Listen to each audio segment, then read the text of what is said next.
Okay, hello everyone.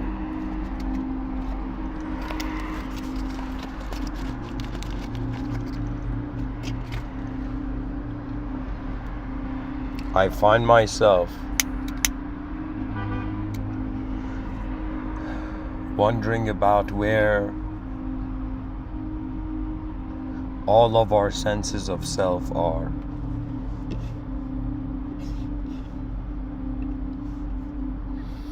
An idea arose to me where I was thinking, in some sense, like, what is the idea of helping? We all think about world peace, a sort of, kindness, a sort of everybody's being told to, in some sense, have love.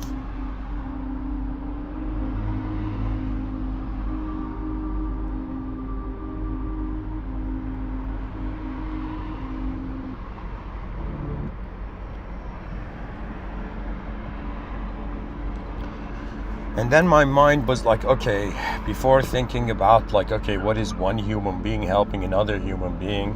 Maybe try to look at it from a different angle. And I thought, okay, let me look at it in the sense of nouns and verbs. And then this idea arose to me that a verb maybe cannot be helped. Now, hear me out. Even though when it comes to the outer realms, we're trying to find, like the Lord of the Rings, like the one ring to rule them all, the one accurate view on everything to rule all the other views. But for me, as someone alive in this world, present in this world, looking at like pretty much this situation of 8 billion creatures on a rock in the middle of nowhere, and then I think about the administration of 8 billion outer lives and how the 8 billion administration of the 8 billion outer lives is dependent on their inner lives. It's like 8 billion invisible minds are visibly moving chunks of their world.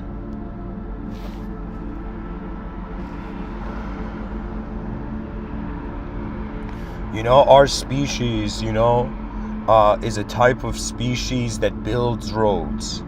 And we explore uncharted territory and we pave new ways and, we take paths less traveled by and they become more traveled by. So my attention was like, wait a minute.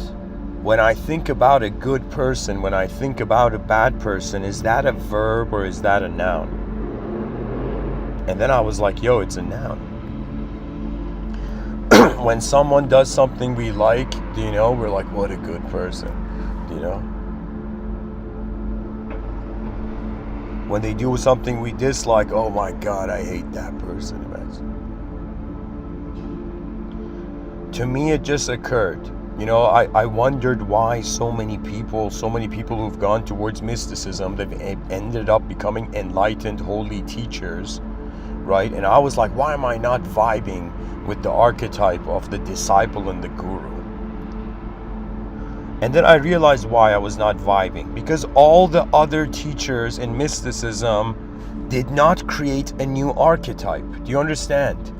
It takes a very unique life to live in a way that your ancestry, your past is not convincing you of. You see, certainty comes from our analysis based on the past.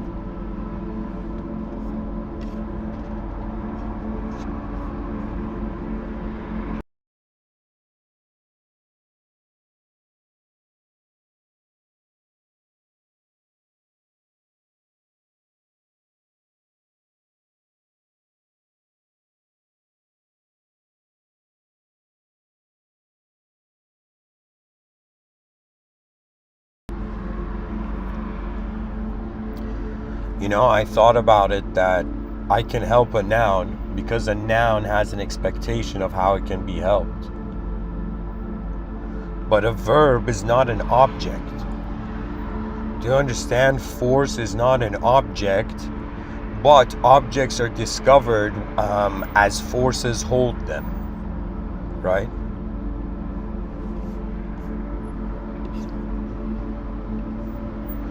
Recently I realized something so fascinating. I was deciding between whether I should give a talk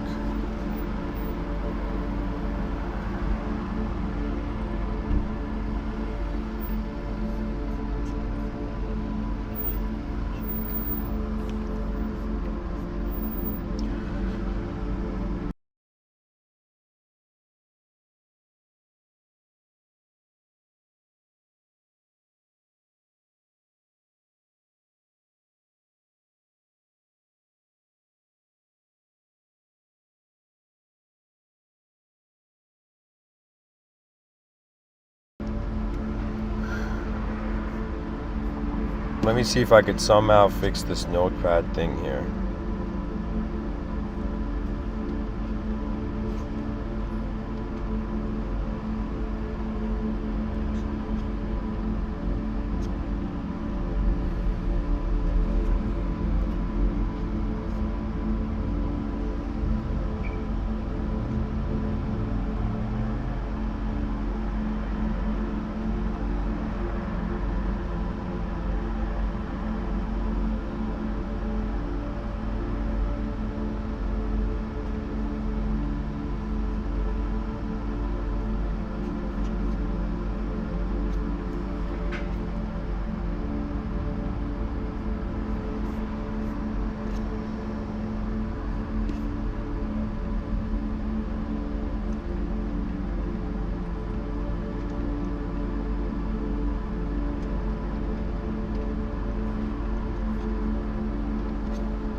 Okay, amazing, guys. I fixed the notepad thing.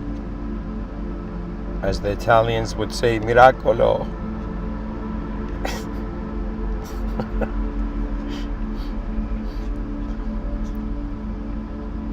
All right, let's see what else can we do?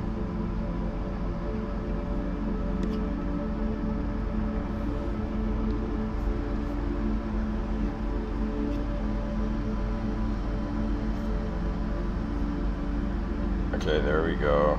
It's good.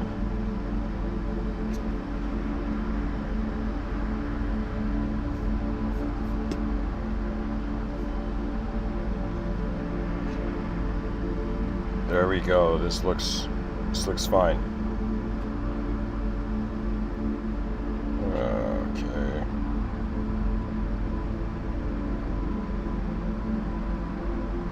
All right.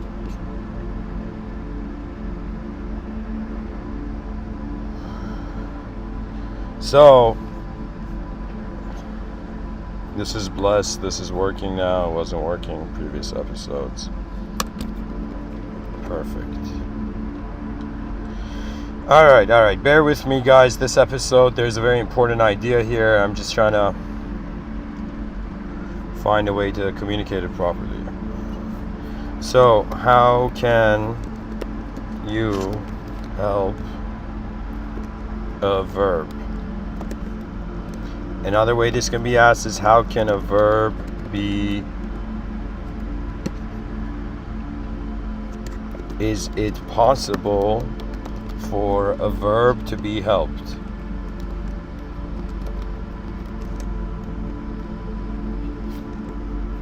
And then how can a noun be helped? Now check this out. Isn't helping a verb? Check this out, guys. This is the fundamental, I think this is the main point here.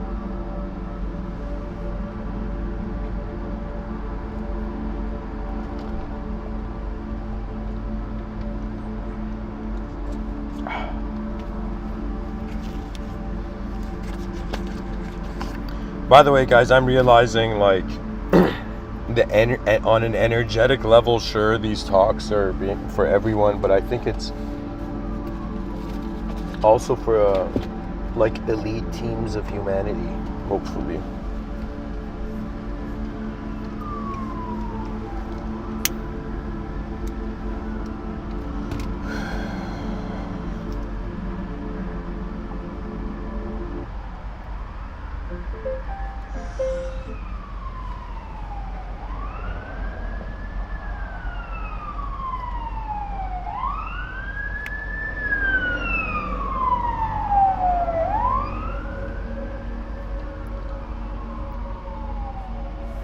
Okay, let's continue. Isn't helping a verb?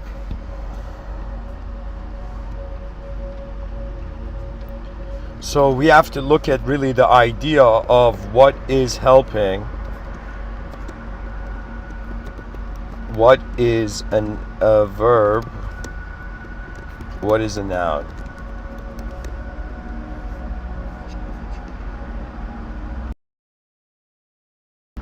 Imagine if the title of this episode was some sort of puzzle or some sort of codex or something.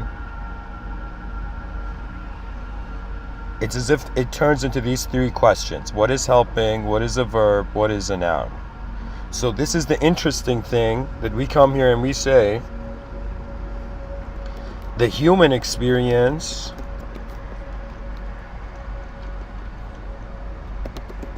consists of a physical noun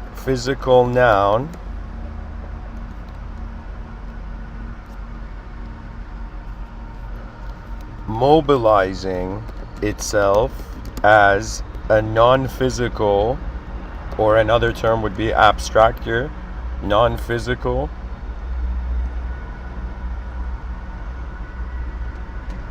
as a non-physical verb.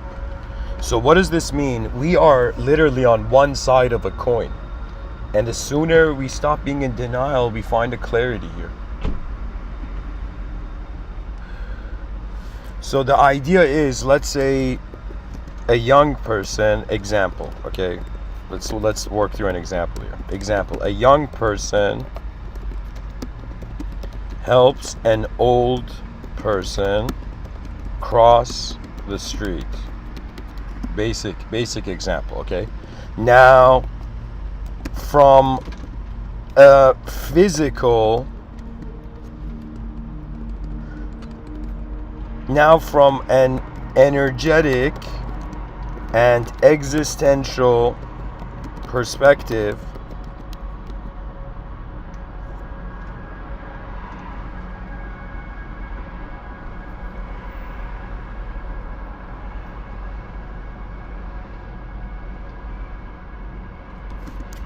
what is going on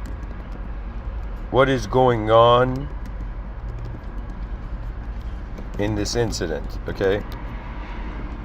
So we would be like, okay, let's say a young person helps an old person cross the street. Now let's look at the young person's perspective, okay? Young person's perspective. I'm a more capable noun.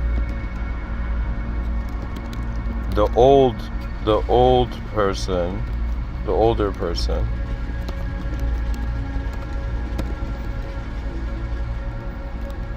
is a lesser capable noun. Now, as nouns, we must, here, I'll write it here. Life is like nouns finding purpose through verbs. I might even change, like, okay, this would have been like a second name for this episode. Life is like nouns finding purpose through verbs. So the young person's perspective, I'm a more capable noun. The older person is a lesser capable noun. As a more capable noun, I am more capable of being a verb. You see, it's not just enough existing, we have to live. But what is living?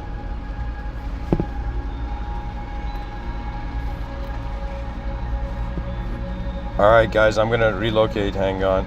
I'll be right back.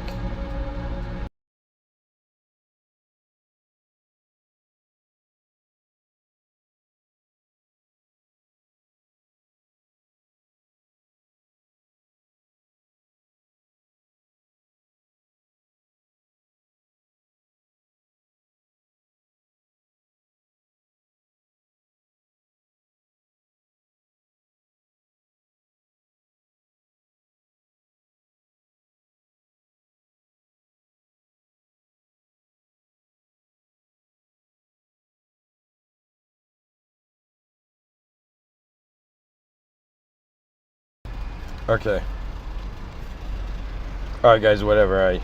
I thought there was another parking spot open with better signal or whatever. Let's just keep going. So what am I saying here? In the example of a young person helping an old person, the young person's perspective, for example, is I'm a more capable noun. The older person is a lesser capable noun. As a more capable noun, I am more capable of being a verb. I can assist the lesser capable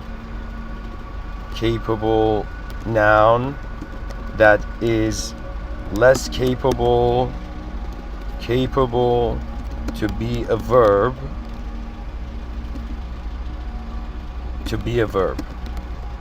So what does that mean?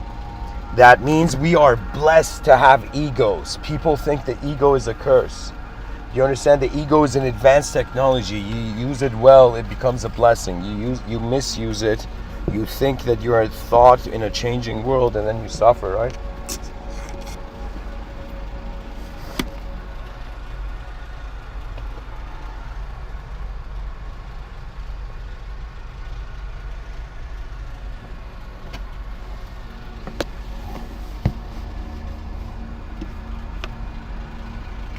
By the way, whoever's tuning in, like, share from which part of the world you're listening from.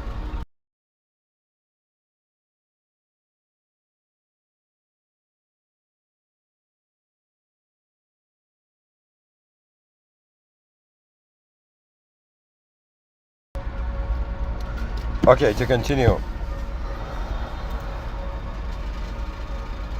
So what am I sharing here, right? So I'm saying, like, as human beings, let me come here.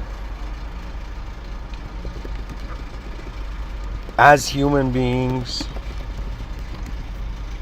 we tend to experience life as a verb, even though we notice that we are existing as nouns. It seems consciousness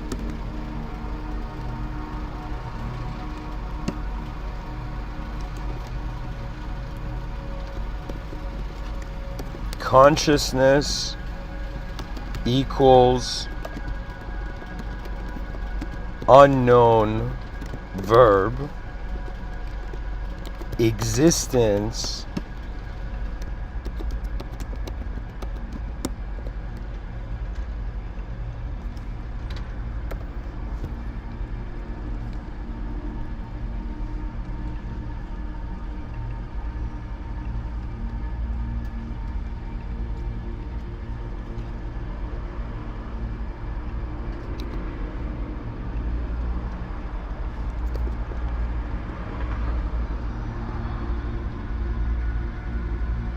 So experience, which is consciousness, is an unknown verb.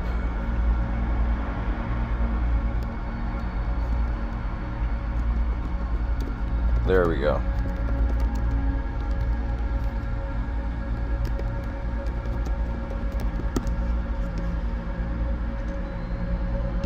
And then existence equals what? Equals a known noun. That's the whole thing.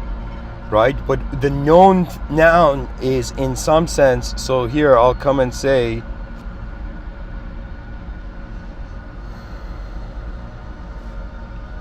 objective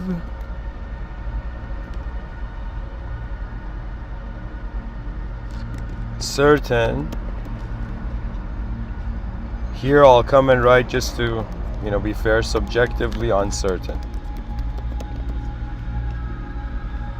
So this is a very important association. I'm saying that when it comes to the idea of what is helping what or who is helping who, we're noticing this existence that is experiencing itself, calling itself a noun, treating itself like a character in a story. It's like, yo, I'm just this guy, in a unknown world.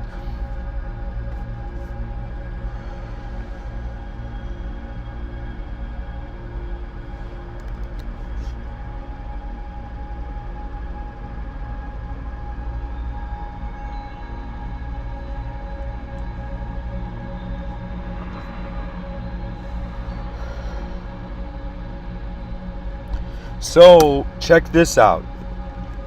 From the old person's perspective, the older person's perspective.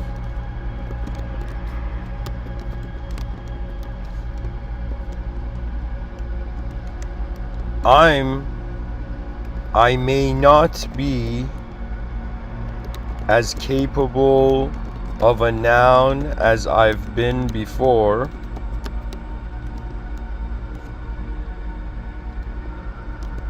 but I am still capable of being the verb I want.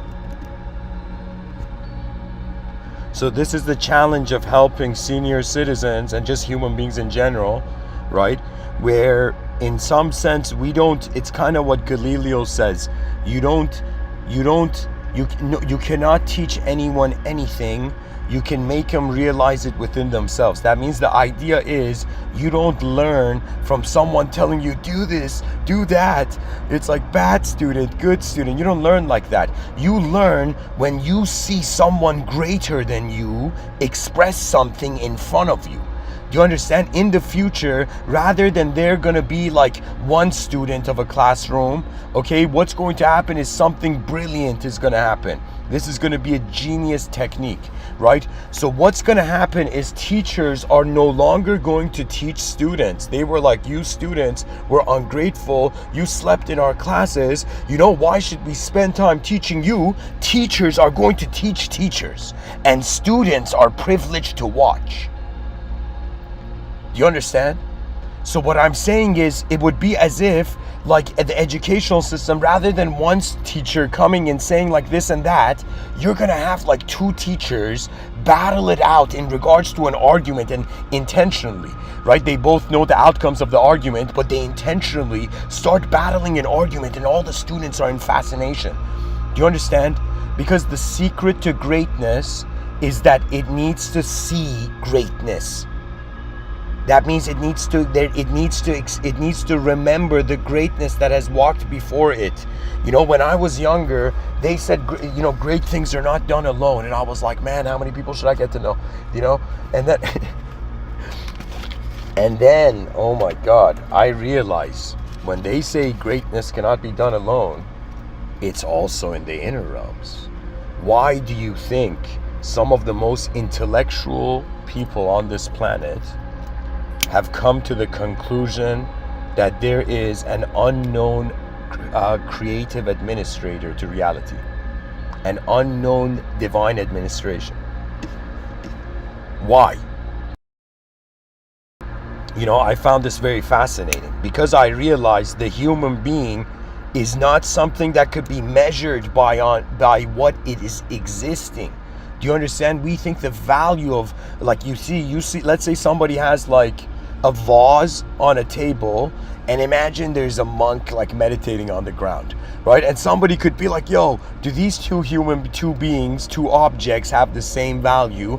And we're like, no. One object, even though an object can subjectively move itself, we are objects that moved. And then we could control that movement, which rendered us not only as an objective entity.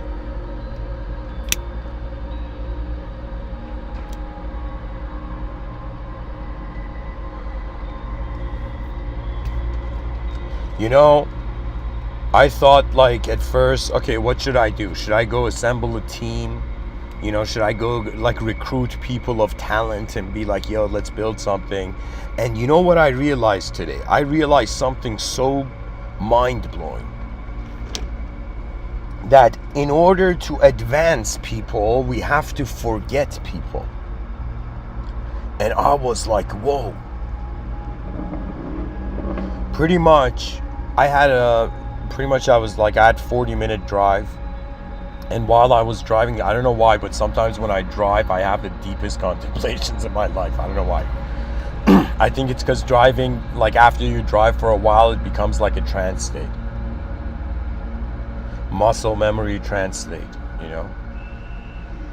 Like that means the greatest drivers, right? They, like, some people were looking at them like, yo, this great driver, look, how does he move the steering wheel? That's how they thought he was a great driver. But no, the greatest driver had allowed the vehicle to become his body, and then from the body of the vehicle, he began experiencing the ground.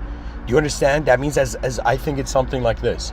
I'm not a professional NASCAR driver, but I think I have, like, when it comes to driving, or when it comes to piloting, or just moving my attention, in turbulence, I feel like I have a talent in that.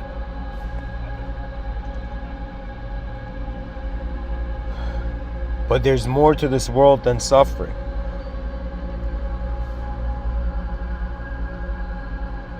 There is more to our vision than our desires. This question I am bringing up as the title of this episode has literally, has created a crack on such a core, deep idea, right? That are we freaking nouns or are we verbs? If we are unknown verbs, then there is no death. If we are known nouns, then there is death. If we are both of them, how could both of them be? Do you understand? Like, somebody was like, yo, I'm not just a body, bro. I'm not just a mind, man. I'm also a soul. I'm a soul, right? And it's like, how can you be three different things at the same time? Only if two of those things are projections of one. Do you understand? That means it's as if God created a world for souls, but then the soul created a world for itself called a mind, and then the mind thought the body was the only world. Because think about it, right? I've thought about this. I've tried to be a good person on this planet, but there are flaws in the concept of morality, because it's just limited to dualism, but we're not just experiencing life dualistically. It's kind of like this. I'll tell you something. This Zen story I'm going to tell you is going to be an incredible insight in, like, the nature of morality, what I'm saying here. The point I'm trying to make here. So the story goes, it's a Zen story, ancient Zen story. There's these three monks, and it's in the evening, and these monks have, like, this place where they sit, like, to meditate, right, in their temple, and they have 3 candles lit, right, and they're all seated, these 3 monks, and they're in silent meditation. After a while, one of the monks opens his eyes and he says, I have understood that I am nothing. And then he doesn't say anything, and there's an intense silence. Then the second one, after a while, like, I don't know, let's say give it hours has passed. Then the second one,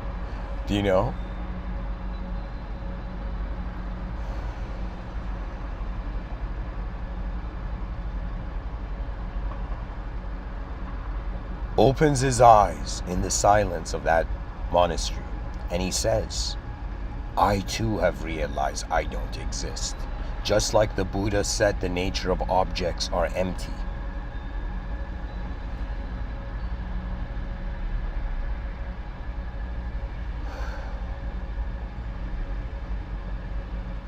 And it's our mind. That's what the Buddha said. Objects don't have a meaning. They don't have a nature. It's your mind has the nature. When consciousness finds the object, it imbues it with the nature. So this guy says, I too have realized I am nothing. I too have realized I don't exist. And then there's a pause and there's intense silence. After, like, less than a couple hours, the third one suddenly says, I too have realized I am nothing. I am such nothing that I have realized the same nothing that is holding the planets is the same nothing that is my consciousness holding all of reality. And then the moment the third one says this, the first one's like, yo guys, I said I'm nothing first. You can't copy me. And that's it. The story ends. And the idea was that they all thought they were enlightened, but, the ego wanted to be enlightened. See, enlightenment, if you think it's like something you gotta get, then you'll never get it. Why? Because the view, you see, it's very bizarre. It's not wrong to have certain desires, but how you go about the desire could be wrong. This was like the ending plot of this Kenshin samurai movie.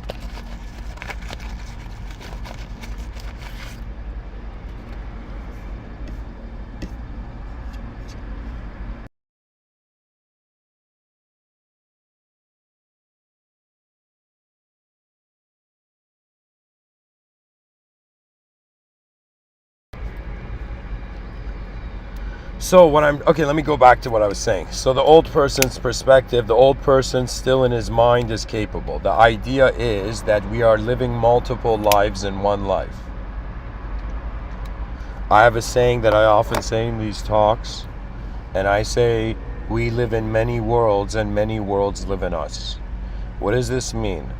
This means that by the nature of being an individual in a collective system, the space is the permission to interconnect consciously. So the idea is, existentially, you're not separate from life. Like when a human being dies, it's very hard to say did the planet change, or like did the human being die? You understand? Like we've reached a point where we have started the search through the position of human consciousness. Everybody's like, all right, we're all humans, we all dress up, we all have names, we all have personalities, we all have ambitions, and a sense of somewhere we're walking towards. But the idea is how, with what level of sophistication do we want to access the reality that we're experiencing?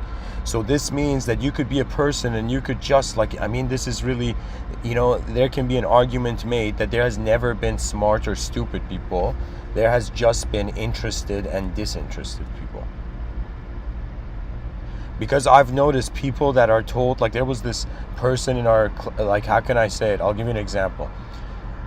There was this kid called Eren, this kid from Turkey, when I was in middle school in Iran, in a school called Tehran International School. This kid had understanding issues. Like he couldn't understand, either he didn't know English enough, or just the teacher would explain it repeatedly, and this kid, it just wouldn't go through to him. And everybody would just everybody was even friendly to him because they acknowledged there was something he was lacking, right? It was just the ignorance of middle schoolers, right? So, but anyways, this kid who, when it came to academia, could not understand. You gave him the soccer ball, he was the best soccer player in the classroom. One of the best soccer players. And that was remarkable, because it was as if that what you don't understand, you become disinterested and then you think you're stupid, right? But if you have a endless endurance to be like, okay, this world is not here for me to just jump and go through a physical obstacle course, right? But it has psychological components, right? You are defined as an entity having a biological system, which is your singular existence, but then you have, in some sense, your cognitive experience, which is where your psyche, which is the space your psyche is occurring in. Do you understand the sophistication of human beings in trying to comprehend the nature of an intelligence that potentially is not physical at all? Do you understand the important work of, for example, the Jungian era and all of that? For me, it's all about vision. Some people, I don't get it. Sometimes, I think the species is subconsciously raised in an era of people worshiping. Okay, I don't know why, right? But when I look at it from the beginning of my life, everybody was worshiping people. Do you understand? Children were worshiping their parents. Religious people were worshiping prophets.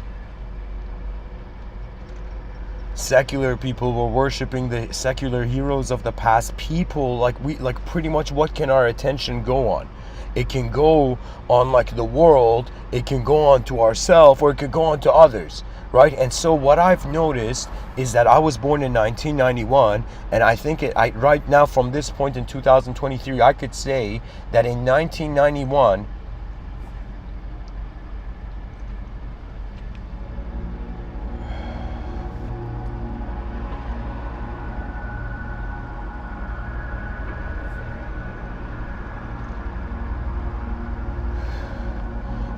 I don't know how to say it, but based on where the attention of human beings go, a necessity of reality's manifestation arises. Do you understand? There was a time where I was like, just in my own mind, playfully having a dialogue, more like a cinematic dialogue in my mind, right? And I was like, yo, universe that I have trusted this long, right? What's gonna happen? Am I gonna finish these 10,000 talks and whatnot? And the universe told me, I am not, like, my desire to finish these 10,000 talks is a desire of a materialistic entity. What I'm coming to realize is that we don't have only physical desires. Believe it or not, enlightenment is an invisible desire. Getting close to God is an invisible desire. Do you understand? This means this whole time there has been an inner life, right? They say that in the ancient times they would say, like in the religious tradition, monotheistic religious tradition, they would say only God knows what's in your heart because God created you. They had that through the theological lens, they had that view.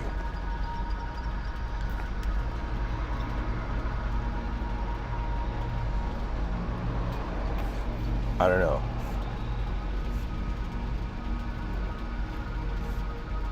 There's much to wonder about here.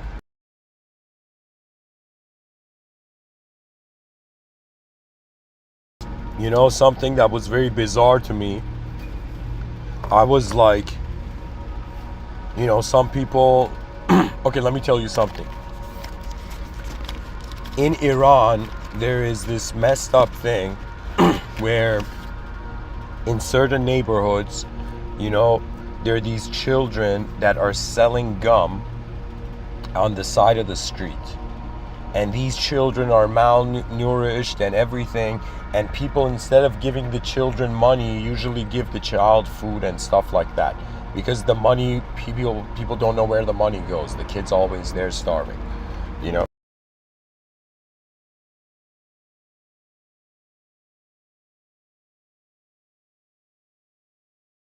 Sometimes I think about all the things that people in Western countries protest about if they saw the intensities and the savageness of what's going on in developing countries. If developed countries saw this, their protests would change. Do you understand? The world has a beautiful side and it has an ugly side. Because we've feared the ugly side, we've tried to just focus on the beauty. But we cannot ignore the reality having two sides, right? This was the genius of Carl Jung, the shadow self. This is one of the most important ideas, and I think it's an idea that I would say from the age of 25 to 30 becomes very important for the individual.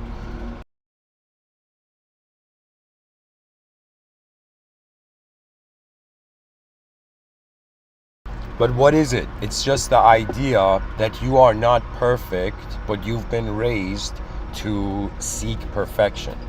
So what do we do with that? We've got even though there's 8 billion human beings on a rock in the middle of nowhere, but it's like we're telling these young children who are being born into the world, like, yo, go and be perfect, follow your perfect dreams. But at the same time, the world is an imperfect place. And this emotional conditioning of children towards an emotional perfection has actually made them ignore the intensity of the situation. Do you understand?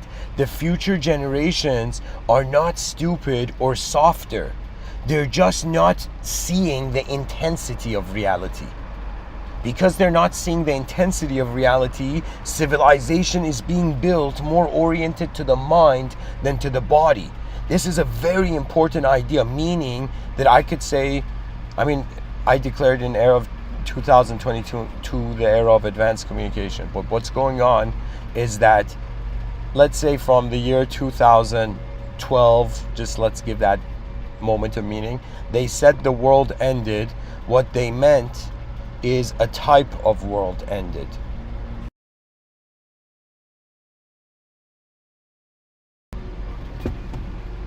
Divine authorizations are being pushed away. Do you know what that means? That means what the ancients felt was like transcendental, like aka magical experiences, you know, or even, let's say, even beyond magic, like gnosis. You see, magic is a young soul foolishness, you know. Divinity is the realization that the power that comes to the individual is a power that is actually being presented for the collective. Even though you individually exist, because you're part of a species, you automatically have a collective value. The thing I was saying about that child in the street selling gum who seemed to be like a abused orphan, for the first time my mind thought, what if the species is like an abused orphan? The species doesn't know its parents. Even though ancient mythology gives us a clue and says Mother Earth and Father Sky. Or even through the view of Christianity, they say like God the Father. You know, the Father, the Son, the Holy Ghost, right? You know what's very fascinating? There can be, I have heard interesting arguments from both Christianity and Islam in regards to the Trinity, right? But the idea is that man thinks he is not God because he is embodied.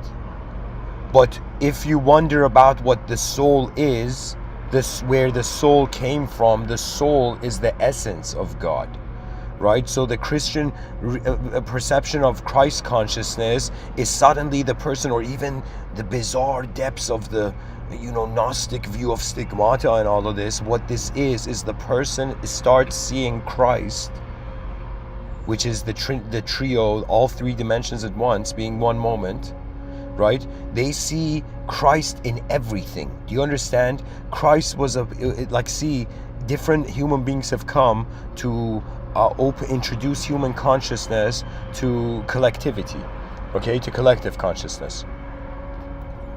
Christ managed this. It was as if at a time where people were, how can I tell you?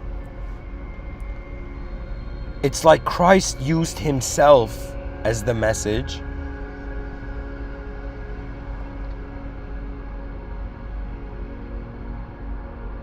but the prophets realized they were just a messenger. I mean, I'm a bit of a, you know, maverick. I wear the jersey of, like, this is my view. I reached this conclusion where I was like, all prophets have been behaving like time travelers. Anybody who cares for the world, you're acting like you're living in the future. Don't lie. Anybody who loves anything, the love is coming from your mind. It is not coming from your body. But what is the mind? If you asked Aristotle, he would say the mind is something the soul is using. But if you ask the modern man of 2023, they would say, we don't know. It's like we don't know. The mind is just what we say to how we're intelligent. Madness. It's like we were experiencing life as an MP4 and we converted it into an MP3 and we're like, yo, where'd the spirituality go?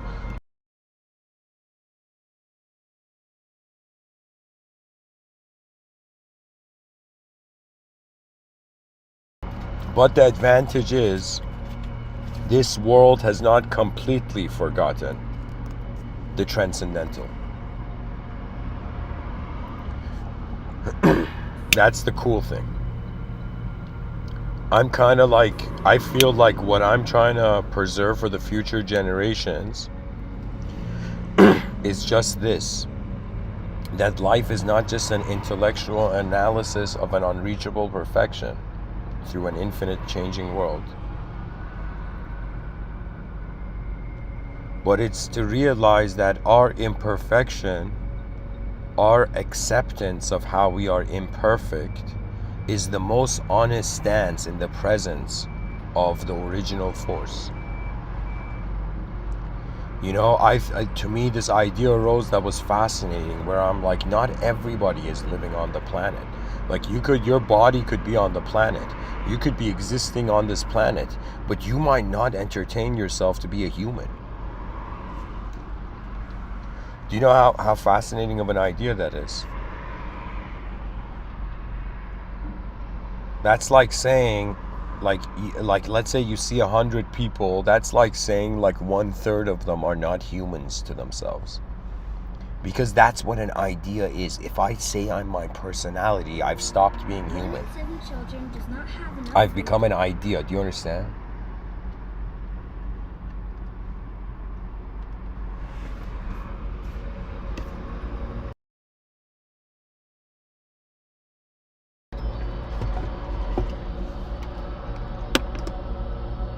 So, what I'm trying to say here is, can a verb be helped? Can a known, let me write this here. Can a known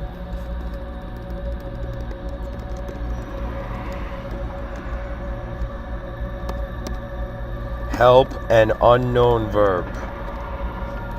So the answer is, check this out, this is my analysis, no. Why is the answer no? Because,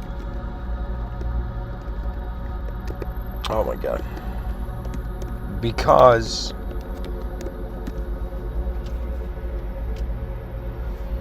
helping,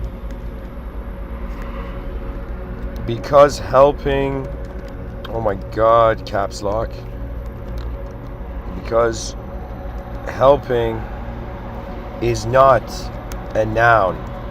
So if you want to help by doing something that is a verb, how can a noun be a verb? Do you understand? The moment we help people, we're not an individual. The moment the saints and all the kind and compassionate people were just being selflessly, being devotional, the idea is that we have never been a known noun. We are not nouns. And this is the mystery we're wondering about after death even.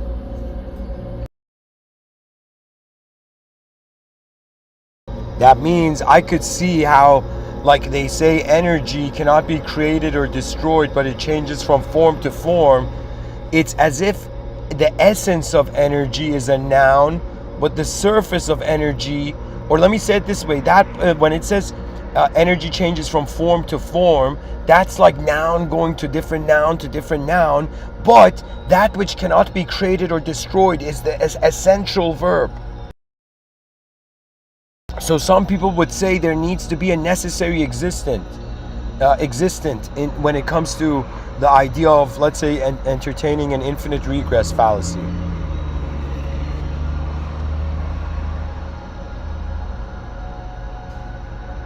And Mr. Within is going to say there is an essential verb when it comes to how we want to do something. Do you understand? You're not just an object. Because if you were an object, you wouldn't have a reason to move. The reason to move is the experience of a subjective probability. Your mind is living ahead of your body, and that's how you know what to do before doing it.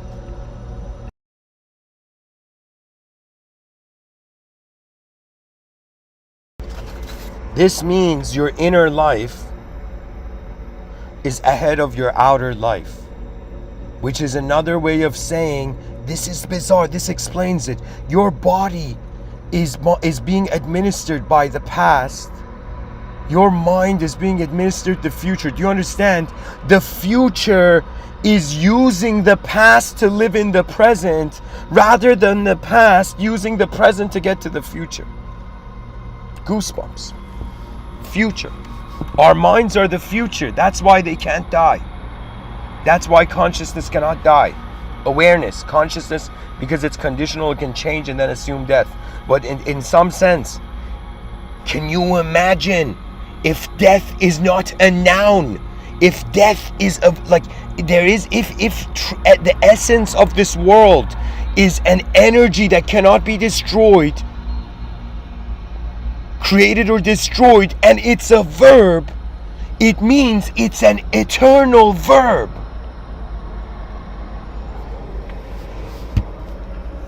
We're assuming our temporary nounship within an eternal verb. within an unknown eternal verb.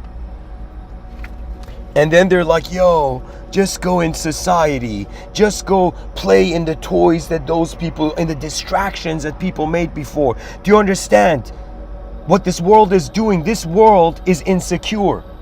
And I shouldn't say this world. The civilization 1.0 is an insecure civilization. That means it will take from its members to make sure it is surviving. This is effed up leadership and doesn't even count as leadership. It's just, it's advanced selfishness though. Like if you were like an evil person and being like, yo, that's like, okay, that's some advanced greed. Let me clap for the other evil person. You know, like, but that's in, like you don't understand. The karma of evil is self-destruction. That's what happens when you destroy anything in the outer realms. You have given an authorization for something that your own soul held to be let go. Do you understand? You cannot destroy without being destroyed. And you cannot create without being created also. So every time that I try to find something new, an angle that has not been discovered yet, that's when the energy of the moment of the world just like, that's where how my soul moves. Because it finds the importance not in what we know based on the past, but in what is waiting for us in the unknown. For how long will our species fear its destiny? For how long will we fear the design of the world? Do you understand? It took me a while to come to terms with it, right? That everybody's just ignoring the fact that it stops. It all stops at some point. Meaning that we have our experiential value, which has a potential to be beyond our existential value as a being.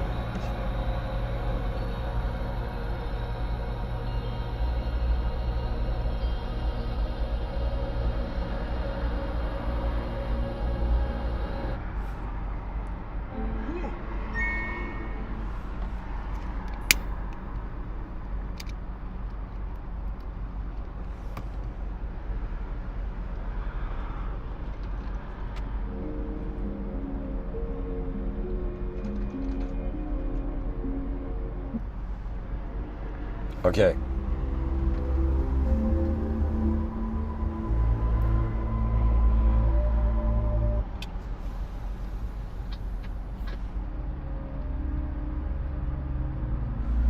So, what can I say? I'm going to close the notepad here.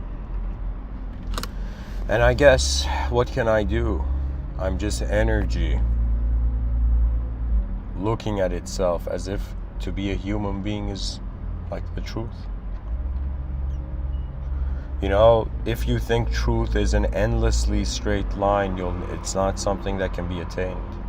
But if you realize truth is spiraling through itself, what that means is, imagine you experience something in the past, it becomes your memory in the present, right? In the present, you have access to that memory, and you're trying to remember out of all the instances of your brain subjective self-simulation who you are now. So really, when we think about something in the future, we're actually time traveling to the past to start with a foundational reference point, and then to see what else can there be.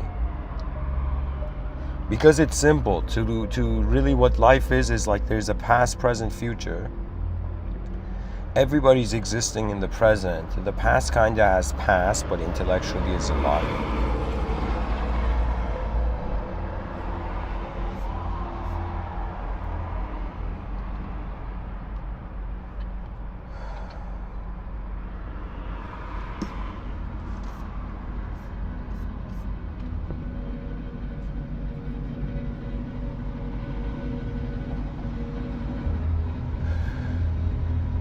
Your eyes may think that the secrets are out there in the world. And I would say there are many outer world treasures. There are many great things you can find in front of your eyes. And it's actually so infinite. It's like, just like there's a restaurant called Mandarin here in Canada. It's like an all-you-can-eat Chinese food buffet. And It's kind of like when you're born into this world as a conscious entity, you're born in an all-you-can-see buffet of perception. And really, your intelligence is generating a menu of options, and you choose the best one. There's many things that human beings don't know how to do it, but that's what gives life meaning, right? That means if we knew everything, we might not do anything. But because we realize we don't know anything based on the scale of what's going on here, it's as if we have to work with a planetary existence. Imagine if extraterrestrials, imagine there was a philosopher in a park, and for some reason, let's say a hypothetical in a parallel universe, okay, an extraterrestrial ambassador, instead of going to the leader of the nation, there was a philosopher walking his dog, and let's say this extraterrestrial species who wanted to invade Earth, right? They came down to this philosopher and they're like, "You human, we're gonna talk to you, go say this to your leaders and everything," right? And the guy's like, "Bro, I'm just a philosopher, struggling writer walking my dog. What do you want me to do?" And imagine the extraterrestrials like, "Listen, we're going to invade your species. What do you guys have to say? Do you have anything to say?" Right? And imagine the philosophers there like, "Okay, let's for a second just assume like I'm not hallucinating here. What would be the chess move?" Right? And so the philosopher thinks and he says, was your species born on a planet that was spherical? And then the extraterrestrials like, "That's a weird question. We're about to invade you and that's what you ask?" And the philosopher's like, "Yeah, were you born on a spherical planet?" And the extraterrestrial imagine is like, "Yeah, we're born in this galaxy somewhere where everything's like spherical out here," right? And so we're like, "Yo, then we're cousins. How can you we're planetary cousins. Have some respect for your, relatives. Do you understand?" And imagine in that moment the extraterrestrials are like, "Yo, you got a point. We have our planet shape in common, It's like maybe there's a diplomatic option, And the philosopher's like, "Yo, have you met my dog?" And then diplomatic relationships begin, imagine.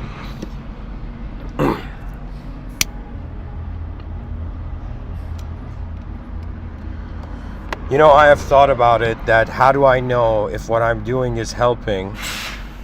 And imagine in this century it helps people, in another century it doesn't help people, in the next century it helps people, in another century it doesn't help people. So really we can't know the value of our efforts, but we can know the value of our effort when we're creating the value.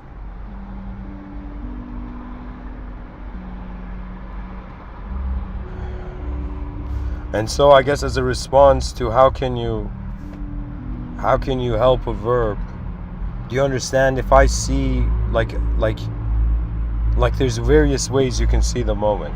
You don't have just your biological sight. And people are like, "Mr.Within, are you talking about superstition?" I'll be like, "No, buddy, just close your eyes and visualize like a cup of tea hovering in the air. That means your eyes are closed. There is no light entering it, yet the brain is providing a space where you can see."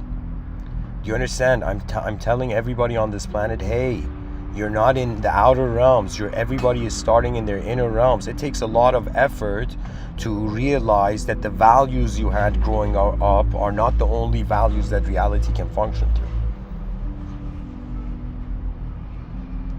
So it's kind of strange. Do you understand? I've constantly wondered about, it's not just for me like, yo, advanced sky cities in the future. It's also like, what kind of psychology of human beings are we gonna have? What would advanced kindness in the year of 3033 look like? Or the year 3333, what would advanced kindness look like? How would be beings, conscious entities displaying kindness? And that philosopher could have been like, "Hey man, you're conscious, we're conscious," same argument. Like that philosopher said that to the extraterrestrial in the previous example. So, but anyways, the idea is like, the species has become conscious of itself. And the idea is we try to figure out what are the smartest options. One option is everybody's like, yo, even though we all look the same, even though we're all, have a collective subjective consideration, we're all human beings on a planet, and we're all earthlings and la la la la, like da da da da da, right? But at the same time, people are living as if they only matter. Do you understand? It's so bizarre. There's a quote from Sadi, this Persian poet from long ago. He says, this is one of the most powerful quotes I've ever heard. So this is what Sadi says, this poet, mystic poet. He says, human beings are members of a whole, in creation of one essence and soul. If one member is afflicted with pain, other members uneasy will remain. If you have no sympathy for human pain, the name of human you cannot retain. That means if you stop considering others as human beings, you can't call yourself a human being. So the easiest way to convert or to have an alchemy of a chaotic, inefficient archetype towards an ordered, efficient one is to have an honest contrast of what one gets from their attitudes in each world. When I was younger, I had no restriction on language. Not no restriction, but it was, how would I say it? I would use derogatory terms often. Like politeness wasn't a principle yet, do you know? And so after some point I realized the language I express, my brain's like, buddy, what are you doing? You're programming this for yourself. When you do evil, you're programming yourself to experience more evil. That's it. That means if you want to keep experiencing evil, do evil. If you want to keep experiencing good, and what is evil and good? These are archaic terms. In an advanced civilization, there's no evil and good. There's just efficiency and efficiency based on what is the greatest, based on the sum total of angles we can fathom to the moment. Do you understand?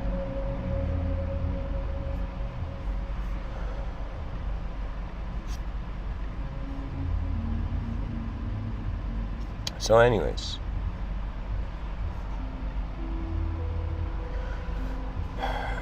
the possibilities of, there's a typo here, but I'm going to keep it consciousnessa. Oh my God, can you imagine somebody names their daughter Consciousnessa? Like imagine a Scottish neurologist. Consciousnessa, open the door. Man, language is so bizarre. It's like we found a way to become letters. And then the letters have found a way to become words. And the words have found a way to create an internal cinematic experience of a character in a story. And everybody is processing their experience of life as a character in a story. You see, the idea of the soul was very beautiful. Why? Because it was suggesting what is it that is aware of the object and subject at the same time. People think you got to go and climb the mountains to become spiritual. I mean, sure, but it's like if you are it, then the only lack of enlightenment is your lack of awareness. See, the idea, some people are like, yo, I'm not enlightened, I need to get enlightened. Somebody please sell me some course, you know? And then there's some people who are like, wait a minute, what does enlightenment mean? What does truth mean? Does truth exist or not? And if I'm saying there is enlightenment, that means truth exists. So if truth exists, that means I'm new to the scene. So you can't find truth. You have to remember that you're not the untruth.